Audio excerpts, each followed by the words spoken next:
नमस्कार मित्रांनो. मनाला झालेली जखम मलम किंवा पट्टीने बरी होत नाही, तर ती आपल्या माणसांच्या गोड शब्दांनी आणि आधाराने बरी होते. विश्वास श्वासावर पण नसतो, पण आपण माणसांवर ठेवतो. प्रेमाचा अर्थ असा होत नाही की तुमची गर्लफ्रेंड किंवा बॉयफ्रेंड असावा. प्रेमाचा अर्थ असाही होतो अशी एखादी व्यक्ती जी स्वतःपेक्षा जास्त तुमची काळजी घेते. लोक पण कसे असतात, त्यांच्यासाठी तुम्ही 100 चांगली कामे करा, पण ते लक्षात ठेवत नाहीत. पण एक चूक जरी केली तरी ते आयुष्यभर विसरत नाहीत. रक्तापेक्षा श्रेष्ठ अश्रू असतात. कारण शरीराला जर जखम झाली तर फक्त रक्तच बाहेर येतं, पण अश्रूंना बाहेर येण्यासाठी मनाला जखम व्हावी लागते. जोपर्यंत आपण संधी देत नाही तोपर्यंत आपल्याला कोणीही दुखवू शकत नाही. आपल्याला मानसिक व भावनिक त्रास देणारी लोक आपण स्पेशल बनवून ठेवतो. तुमच्या मनात तुमचा अपमान करणाऱ्याला उत्तर देत बसू नका. स्वतः विनम्रपणे मेहनत करा, कारण तुमचं यश अपमान करणाऱ्याला तुमचा सन्मान करायला भाग पाडतं. प्रेम कुणावर करावं? वार्धक्याचा श्राप घेऊन जन्मलेल्या जिवंत देहावर की चिर तरुणाचं वरदान असणाऱ्या मनावर?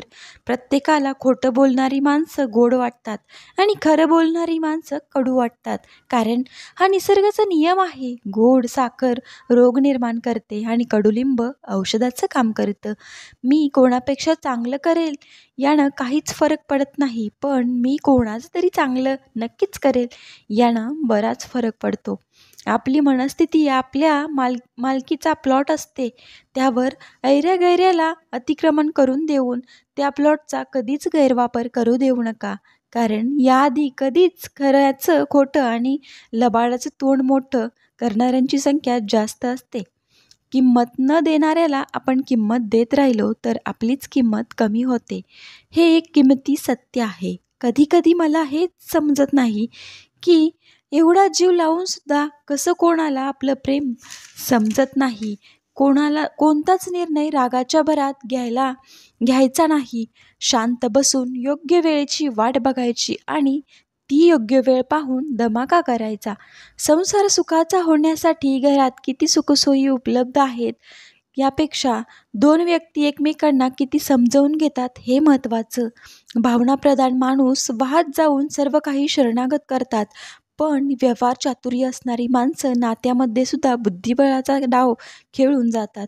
मग हीच भावनिक मंडळी आक्रमक होऊन यातून एकता उद्धट किंवा अलिप्त होतात. समन्वय साधणं ज्याला जमलं तो कर्मयोगी.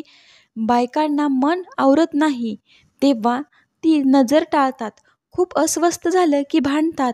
प्रेम अगदीच असह्य झालं की रडतात. त्या डोळ्यातून प्रत्येक झिरपणारा अश्रू म्हणजे एक हाक असते. बायकांना ती हवी असते. एक घट्ट मिठी, कपाळावर टेकवलेले अलगद ओठ, जाता येता घातलेली नजरेची साथ. बायका सगळेच स्पर्श जपतात. सगळ्या आठवणी मनात साठवतात. आवडत्या स्पर्शाची आठवण मनात पुन्हा पुन्हा आठवतात. त्या संवादातल्या स्पर्शाची आठवणीनं तितकीच तृप्ती अनुभवतात जितकी त्यांनी प्रत्यक्ष वेळी अनुभवलेली असते. तर मित्रांनो, व्हिडिओ कसा वाटला नक्कीच लाईक, शेअर आणि सबस्क्राईब करायला विसरू नका.